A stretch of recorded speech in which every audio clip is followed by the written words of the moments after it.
지금 이 순간에도 전 세계 어딘가에서 누군가는 부산행 비행기표를 검색하고 있을 겁니다. K컬처 열풍이 시작된 이후로 한국을 찾는 외국인 수는 해마다 기록을 갈아치우고 있는데요. 그런데 흥미로운 건 요즘 외국인들이 서울만 보고 돌아가지 않는다는 겁니다.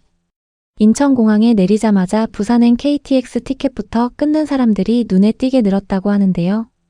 도대체 부산이 뭔데 서울을 제치고 외국인들의 버킷리스트 상단을 차지하게 된 걸까요? 오늘 그 답을 직접 보여줄 주인공이 있습니다. 서울에서 유학 중인 서양인 여성 유튜버로 과장 없이 현실을 담는 스타일로 잘 알려진 크리에이터입니다. 이번 여름 친구들과 함께 생애 처음 부산 땅을 밟은 이 유튜버가 3일 동안 겪은 것들을 지금부터 하나씩 따라가 보겠습니다. 부산역에서 첫 발을 디딘 순간 이 유튜버가 가장 먼저 한 건 고개를 드는 것이었습니다. 뒤로는 초록산이, 앞으로는 빌딩 숲이 동시에 들어오는 이 풍경은 서울과도 유럽 어느 도시와도 달랐습니다. 산과 도시가 이렇게 한 장면에 함께 담기는 곳이 세계에 몇이나 있을까요? 노르웨이 베르겐이나 스위스 루체른 정도가 그나마 비슷한 구조를 가지고 있지만 그 규모와 밀도는 부산과는 비교가 되지 않습니다. 부산은 산과 바다와 대도시가 한 공간 안에 압축되어 있는 도시입니다. 이게 부산이 가진 첫 번째 힘이죠. 숙소에 짐을 내려놓고 일행이 처음 향한 곳은 광안리 해변이었습니다.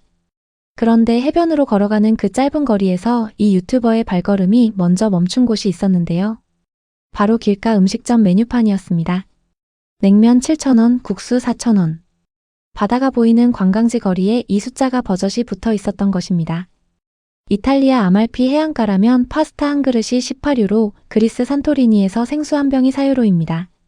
관광지일수록 가격이 뛰는 게 세계 공통 공식인데 부산에서는 그 공식이 통하지 않았습니다. 관광객이든 현지인이든 같은 가격에 같은 음식을 먹는 나라. 그 당연함이 사실은 전혀 당연하지 않다는 걸 이 유튜버는 메뉴판 하나로 직감했습니다.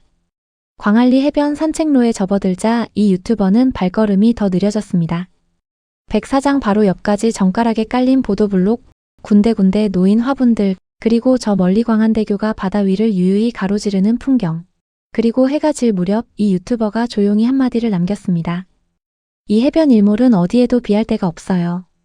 비교 대상을 찾지 못했다는 뜻이었습니다. This beach sunset is unmatched. 수많은 나라를 다닌 이 유튜버가 말문이 막혀버린 부산의 노을. 광안대교와 도심 스카이라인과 바다가 동시에 노을빛으로 물드는 그 장면은 부산에서 살아온 우리에게는 그냥 저녁 풍경이지만 이 외국인에게는 평생 기억할 광경이 됐습니다.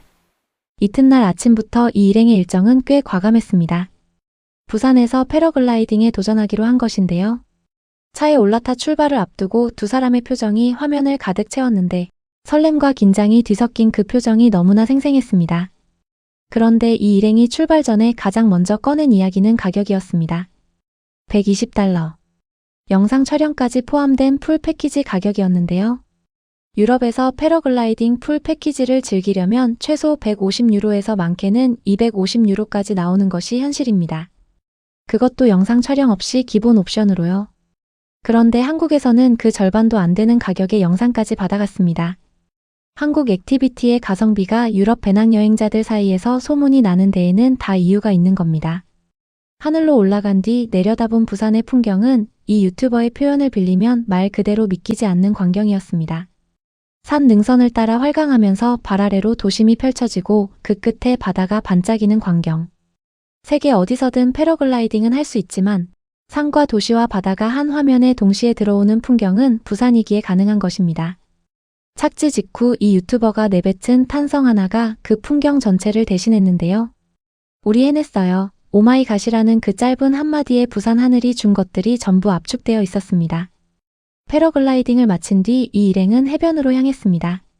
부산의 여름 해변은 외국인들에게 특별한 감각을 줍니다. 서핑샵과 패들보드 렌탈이 모래사장 바로 위에서 운영되고 음식점과 카페들이 해변 바로 앞에 줄지어 있습니다. 이 유튜버는 패들보드를 하러 간 친구들을 보며 피곤하다고 했다가 결국 해변 분위기에 녹아들어 버렸습니다. 부산의 해변이 사람을 그렇게 만들어버리는 것이죠. 에너지를 아끼겠다고 마음먹은 사람도 부산 해변 앞에 앉아 있으면 어느새 시간이 다가 있는 겁니다. 셋째 날에는 스파를 찾았다가 기대와 달라 수족관으로 방향을 바꾸고 오후에는 케이블카에 올랐습니다. 이 유튜버는 카메라를 번쩍 들었습니다. 미국이나 유럽에서 강변 개발은 환경단체, 행정 절차, 주민 동의를 거쳐 수십 년이 걸리는 일인데 부산에서는 강변이 이미 시민들의 생활 레저 공간으로 완성되어 있었던 겁니다. 이게 한국 도시 행정의 속도입니다. 해가 기울기 시작하자 이 일행은 해안 쪽으로 자리를 옮겼습니다. 이 유튜버가 해질수록 더 예뻐진다며 카메라를 내려놓지 못했는데요. 수평선 너머로 주황빛이 번지면 도시 불빛이 하나씩 켜지고 광안대교가 빛을 받아 반짝이기 시작하고 바다가 도시의 색으로 물드는 순간 부산에서 노을 뒤에 1시간이 특별한 건 바로 이 때문입니다. 낮과 밤의 경계가 이렇게 아름답게 바뀌는 도시가 흔하지 않으니까요. 그리고 버스를 타고 이동하던 중에도 이 유튜버는 창밖으로 광안대교가 스쳐 지나가는 풍경을 보며 버스를 타는 것조차 아름답다는 말을 남겼습니다. Bus rides in Busan are beautiful. 대중교통이 관광의 일부가 되는 도시. 그게 부산이 가진 공간의 힘입니다. 밤이 되자 이 일행은 부산 밤거리로 나섰습니다. 이 유튜버는 부산의 클럽씬이 서울만큼 다채롭지 않다고 솔직하게 이야기했는데요. 그런데 그 말이 부산의 단점으로 읽히지 않았습니다. 오히려 그 뒤에 이어진 장면들이 전부였으니까요. 밤늦게까지 아무 걱정 없이 길거리를 걷고 야식을 손에 들고 두 손을 다 쓰며 걷고 큰 소리로 웃었습니다. 유럽에서 밤 9시가 넘으면 귀갓길을 서두르게 되는 것이 현실인데 부산에서는 새벽이 되어도 그 긴장감이 없었다고 했습니다. 안전하다는 감각은 설명으로 전달되는 게 아니라 몸으로 느끼는 것인데 이 외국인은 부산의 밤거리에서 그것을 온몸으로 경험했던 것이죠. 서울로 돌아온 날 밤 이 유튜버는 목이 완전히 쉰 상태로 카메라를 켰습니다. 광고 촬영으로 목소리를 잃었다고 했는데 그래도 부산 영상은 기다리게 하고 싶지 않았다고 했습니다. And you are not picking a trip to Busan, you're doing it wrong. You are doing it wrong. And even like just 3 days in Busan literally doesn't feel like enough. Like give yourself at least 5 days because the city is beautiful. There's so much to do, so many beaches to see, so many things to do, places to go. The people are so nice in Busan. 그 말 한마디에 이 유튜버가 부산에서 받은 것들이 전부 담겨 있었습니다. 그리고 덧붙였습니다. 직접 가서 두 눈으로 보면 경악하게 된다고요. 패러글라이딩 $120, 광안리 냉면 7,000원, 버스 창밖으로 보이는 광안대교, 밤에도 걱정 없이 걸을 수 있는 길거리. 이 모든 것이 한 도시 안에 있습니다. 그리고 우리는 그 도시를 매번 바다 좋지, 해운대 가봐 한마디로 설명하고 있었던 겁니다. 부산은 그 이상이었습니다. 아마 처음부터 그랬을 텐데 우리가 너무 익숙해서 몰랐던 것이죠.